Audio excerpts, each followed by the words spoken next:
আসসালামু আলাইকুম রহমতুল্লাহ ওবারকাতুহু। বন্ধুরা, আবারও নিয়ে চলে আসলাম আপনাদেরকে সেই দূর সুদূর ম্যানিলা থেকে। অনেক দূরে এসে পড়েছি, প্রত্যন্ত গ্রাম অঞ্চলে এসে পড়েছি।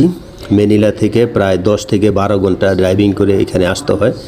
এখানে প্রত্যন্ত গ্রামীণের পরিবেশে এসে পড়েছি আমরা। দেখুন, এখানে একটি বিশাল বড় পুকুর। এটা হচ্ছে ইফিগাও প্রভিন্স, সান কুয়েন্তিন। এই জায়গাতে বেড়াতে আসছি। এখানে হাতে তিনের বাসাতে বেড়াতে আসছি। এটা হচ্ছে তাদের বাংলো বাড়ি। এটার ভিতরে মাছ চাষ করে, সবজি চাষ করে, বিভিন্ন ফলের গাছ।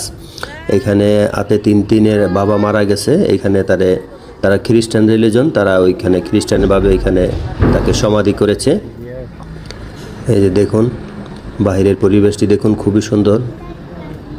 এই যে খুবই সুন্দর গাছপালা। এখানে ঘর করে রেখেছিল, এখানে খামার করেছিল, ছাগল পালন করত, গরু পালন করত এখানে। এই যে দেখুন, এটা হচ্ছে হাতে তিনের বাবা মারা গেছে, এখানে তার সমাধি করেছে বালিয়াও। এই যে দেখুন, তারা মোমবাতি জ্বালিয়ে তার পিতাকে স্মরণ করতেছে। আমি এদিকে ভিডিও করতেছি। দেখুন, এদিকের পিছনের দৃশ্যগুলো আপনাদেরকে দেখাচ্ছি। বিশাল বড় একটি তুলা গাছ, বিভিন্ন ধরনের ফলের গাছ কবরস্থানের পাশেই। এই যে মোমবাতি জ্বালায় তারা শ্রদ্ধা ভক্তি করতেছে। এটা হচ্ছে হাতে দিনের ছেলে। এই যে দেখুন, খুবই সুন্দর প্রাকৃতিক পরিবেশ, গ্রাম্য পরিবেশ আপনাদেরকে ঘুরে ঘুরে দেখাচ্ছি। আপনাদেরকে এক এক সময় এক এক ভিডিও আমি ছাড়তেছি, আপনাদেরকে দেখাচ্ছি। আপনাদের কাছে কেমন লাগে এরকম ভিডিওগুলো অবশ্যই কমেন্ট করে জানাবেন। এবং এরকম সুন্দর সুন্দর ভিডিও পেতে প্লিজ আমাকে একটু সাপোর্ট করবেন, তাহলে আমি আরও সুন্দর সুন্দর ভিডিও আপনাদেরকে উপহার দিতে পারবো। দেখুন, খুবই সুন্দর প্রাকৃতিক পরিবেশে তারা এখানে সমাধি করেছে। এই যে দেখুন, মোমবাতি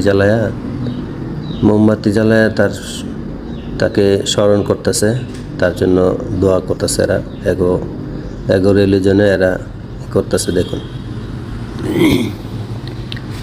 সো বন্ধুরা, আপনাদের কাছে এই পরিবেশটি কেমন লেগেছে অবশ্যই কমেন্ট করে জানাবেন। এই যে দেখুন, মোমবাতি জ্বালায়া দেখুন, বাইরের দৃশ্যগুলা খুবই সুন্দর। কুইয়া হাতে তিনের ভাই অপেক্ষা করতেছে বাইরে। এই যে বাইরের দৃশ্যগুলা, যে আমি ভিডিও করে আপনাদের ঘুরে ঘুরে সব দেখাচ্ছি।